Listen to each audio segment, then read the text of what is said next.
Crunch time in France as government teeters ahead of no confidence vote. Just as Paris Notre-Dame Cathedral rises from the ashes, France's government is teetering on the brink of collapse. President Emmanuel Macron put on a brave face last week while touring the rebuilt Paris landmark gutted by fire in 2019, as his administration hailed the reconstruction as a symbol of national unity and French can-do.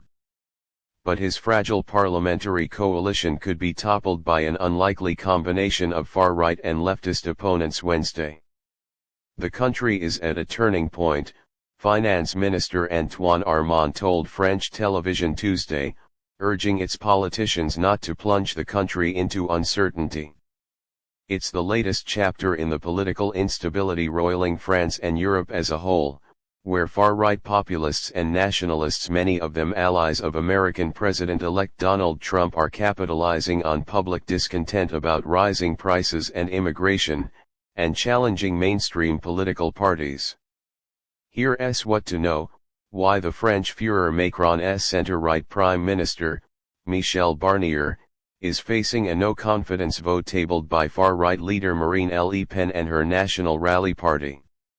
The left-wing New Popular Front coalition has also filed a similar motion, teeing up a debate and vote in the National Assembly starting 4 p.m. local time, 10 a.m. Eastern Time. Barnier, who was appointed by Macron in September, told French TV Tuesday that it was possible he could survive. But the math does not look good for him.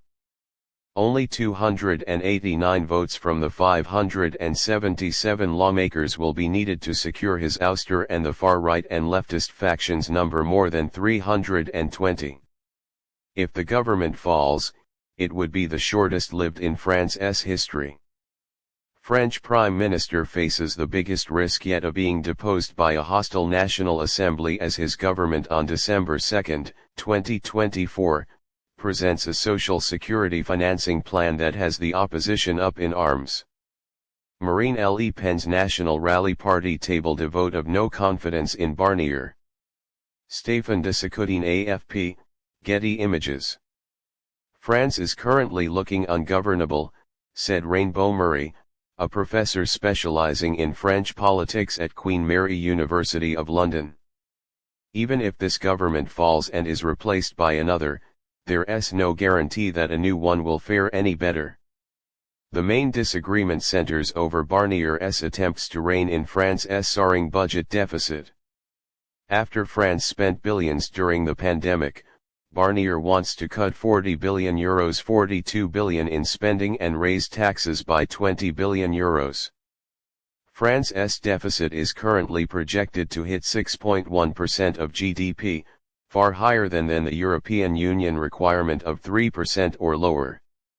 The looming economic and political crisis has spooked markets, with French borrowing costs briefly rising above those of Greece on Monday. Without a majority in France's lower house, Barnier has told lawmakers he plans to use Article 49.3 of the French Constitution, often referred to as a take-it-or-leave-it ultimatum.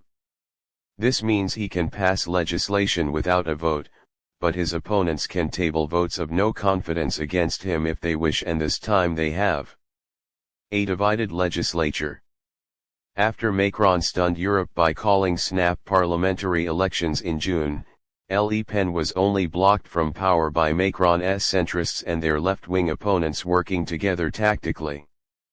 The upshot was a legislature divided between left, center and far-right, with none holding enough power to govern securely alone. These are three political groups that can't work together, and it's been impossible to find a consensus, said Murray. French President Emmanuel Macron as centrist party trails in the polls on June 24, 2024. Macron cannot run again for president at the next election in 2027. Nathan Lane, Bloomberg via Getty Images. Macron shunned the leftists, who won the most seats without securing a majority, and instead tapped Barnier, who was able to cobble together enough conservatives and centrists to govern without an absolute majority. While the outraged left have regularly voted against him, Barnier has been able to work with the far right by making policy concessions on issues such as crime and immigration. But Le Pen says the budget cuts and tax rises are red lines she will not cross. "We said what were the non-negotiable elements for us," she said Monday. "We are straight in our political approach. We defend the French people."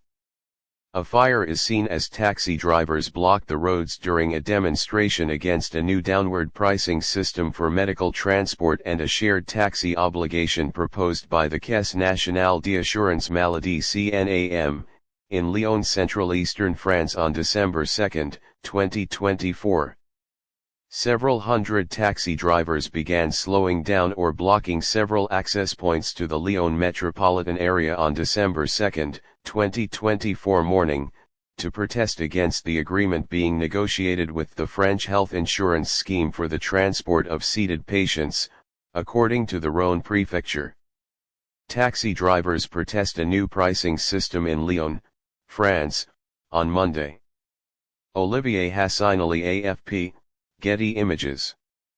This creates a huge headache for Macron, who is responsible for appointing prime ministers to be approved by Parliament. But he cannot dissolve the Parliament again until 2025, meaning he has to work with what he's got. While he could try to bring Barnier back in, appoint a successor or an apolitical government of technocrats, all would be vulnerable to dethroning by the far right. If Macron cannot get a government together with the support of a majority in Parliament, he is going out and going to come under increasing pressure to resign, said Douglas Weber, an emeritus professor at the INSEAD Business School, based in Paris. Rise of the far right. France, Europe's second largest economy, is just one of several old world powers whose establishment is creaking under pressure from the hard right. The continent's other powerhouse, Germany, is also in crisis. Its left-wing coalition collapsed in November and the far-right Alternative for Germany is polling in second place ahead of February elections. The far right have also made gains in the Netherlands, Austria, Finland, and elsewhere. Many of them have welcomed Trump's election to a second term, setting up the prospect of a transatlantic alliance between these bedfellow forces that were recently regarded as a political fringe. There is a hollow core at the heart of Europe because the Franco-German engine, which is supposed to keep the EU ticking over and on the rails, is now derailed, Weber said. There is a kind of vacuum at the heart of Europe at a very unfavorable time. In France, the big prize will be won or lost in 2027, the date of the next presidential election. Macron cannot run again due to term limits, leaving Le Pen as the current bookmaker's favorite. One wrinkle for her could be her ongoing trial on accusations of embezzling European Union funds, in which prosecutors are requesting a 5-year ban from public office. She denies the charges, calling them an outrage. That could rule her out of the next presidential election, Murray from Queen Mary said. Unless it's brought forward.